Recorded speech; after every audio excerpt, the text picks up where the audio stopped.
राम राम जी। जपजी साहब पौड़ी 21। तीर तब ज्यादा दान, जे को पावे तिल का मान। सुनिया मनिया मन किता भाव, अंतर्गत तीर्थ मन लाओ। गुरु नानक जी कहते हैं कि अगर कोई तीर्थों में जाता है, तपस्या करता है, दया करता है जीवों पर और दान देता है, अगर कोई ये सारे शुभ कर्म करता है जिसको सभी धर्मों में शुभ कर्म माना गया है। तपस्या से अभिप्राय है कि उपवास कर लेना या मौन व्रत धारण कर लेना एक दिन के लिए, या बैठकर आधा घंटा 1 घंटा परमात्मा का नाम जप कर लेना, शरीर को धर्म के लिए लगाना और थोड़ा सा कष्ट सहन करना या सेवा में लगाना।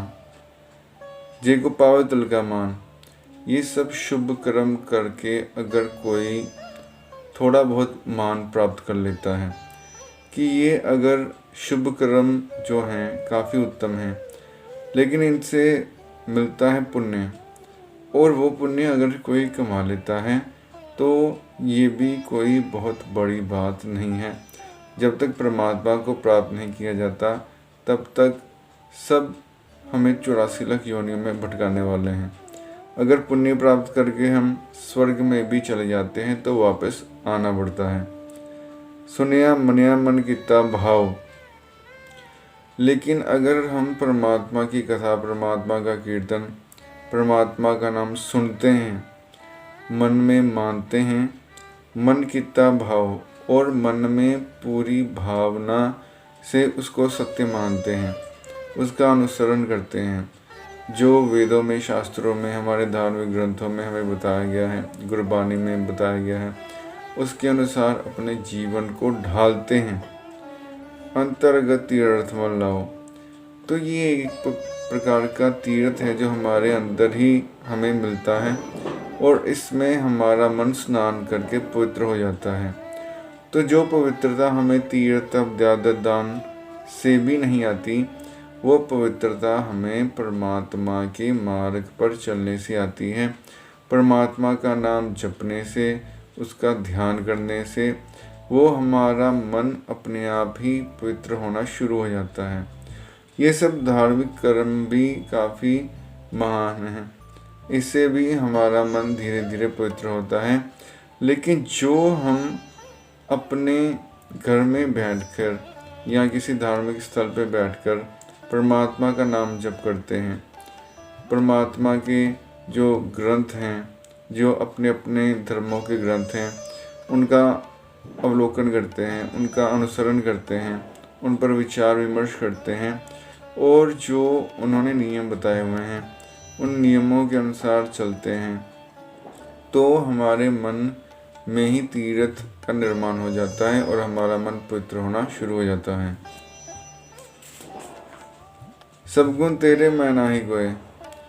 गुरु नानक जी कहते हैं कि अगर मेरे अंदर कोई गुण है, यहाँ पर साधक की बात की गई है कि अगर साधक के अंदर कोई गुण दिखाई देते हैं तो सब गुण तेरे हैं। परमात्मा साधक ये कहता है कि जो मेरे अंदर गुण हैं सब तुम्हारे ही हैं, मेरा मुझ में कुछ नहीं, जो कुछ है सो तेरा, सब गुण तेरे हैं। वो अपने अंदर अहम भाव को नहीं लेकर आता। विन गुण कीते भक्ति न होए।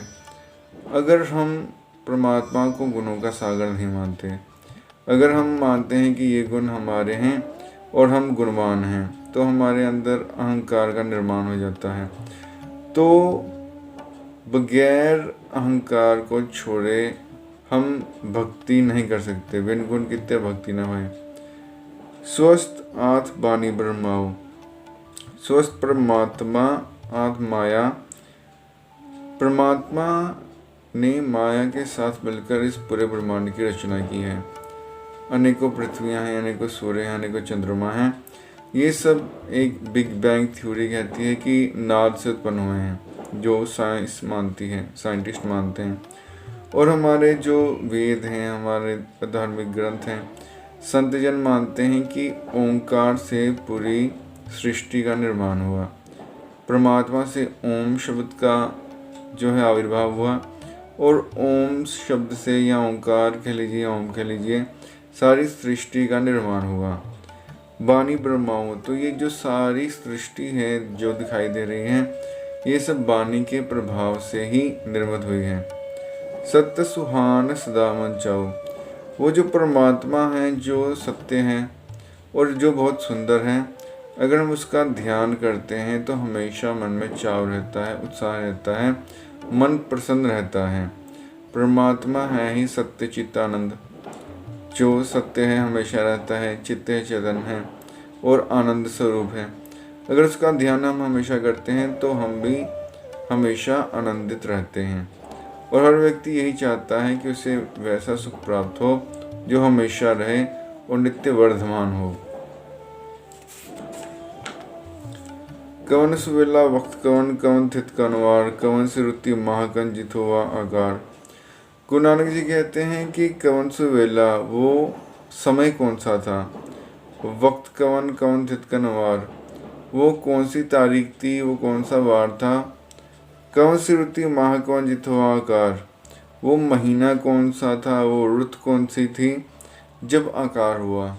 जब ये सारी सृष्टि हुई तो किसी जिज्ञासु ने गुरु नानक जी से ये प्रश्न किया, वेल ना पाया पंडित जी होवे लेख प्राण।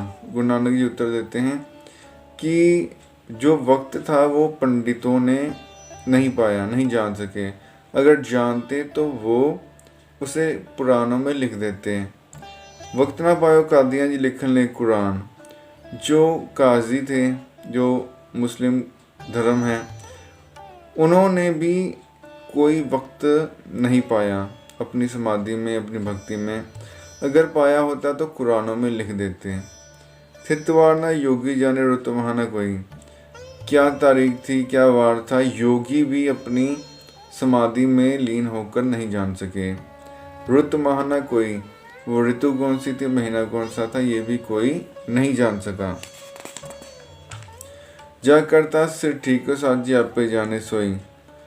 जिस परमात्मा ने सृष्टि बनाई है वही जानता है और कोई नहीं जानता।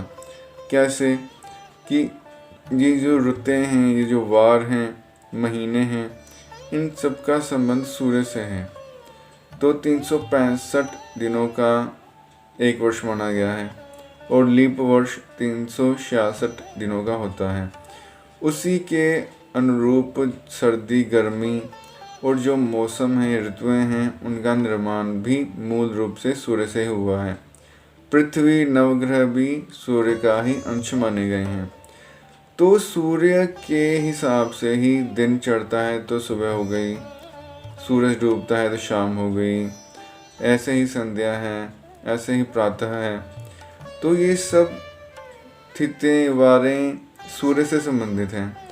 लेकिन जब सृष्टि बनी तब सूर्य ही नहीं था। सूर्य बनने से पहले कौन सा वार था, कौन सा महीना था, इसका कोई अनुमान नहीं लगाया जा सकता।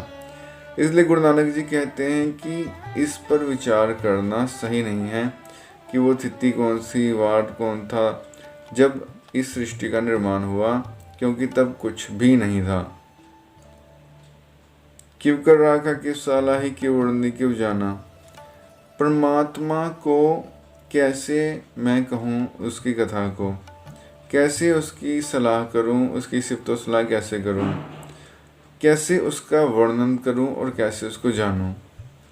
नानक आखन सबको आखे एक दुख सियाना।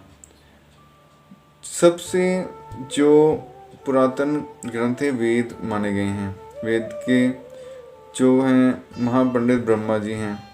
तो कहते ब्रह्मा जी भी विचार कर करके थक गए, लेकिन वो परमात्मा का अंत नहीं पा सके। नीति नीति उन्होंने कह दिया।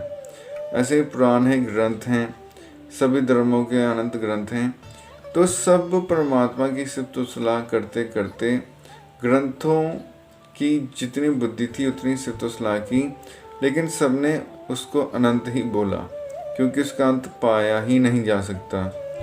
नानक आखन सबको आए कि एक दिखाना।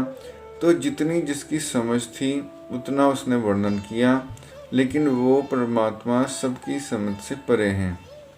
वड्डा साहे वड्डी नाई कीता जाका होए। वो परमात्मा सबसे बड़ा है और उस परमात्मा ने ही सब कुछ किया है। उसका नाम सबसे बड़ा है।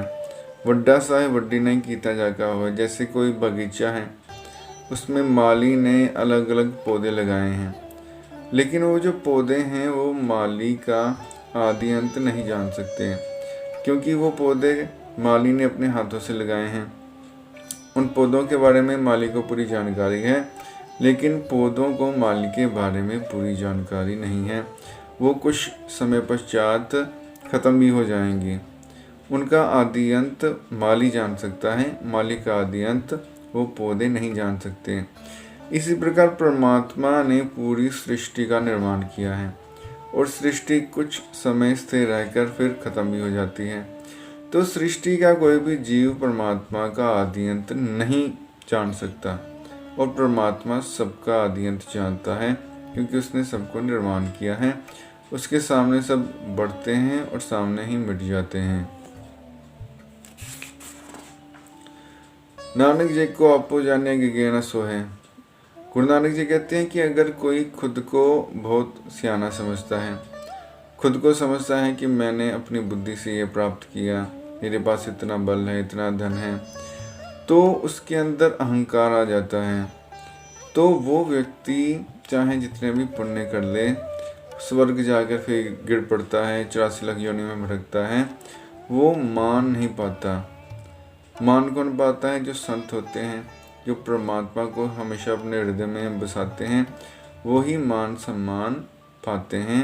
और जो अहंकारी होते हैं, निर्गुण से जो अगुणों से बढ़ जाते हैं, वो मान सम्मान नहीं पाते। इसलिए किसी भी व्यक्ति को अहंकारी नहीं होना चाहिए। जो साधक है विशेषतर, उसे तो बिल्कुल भी नहीं। उसे परमात्मा का 24 घंटे स्मरण करना चाहिए। जब संसार के काम करे, मन संसार में लगा दे। जब संसार का कोई काम नहीं कर रहा, तो परमात्मा का नाम जपता रहे, फिर ही वो परम शांति को प्राप्त कर सकता है। धन्यवाद।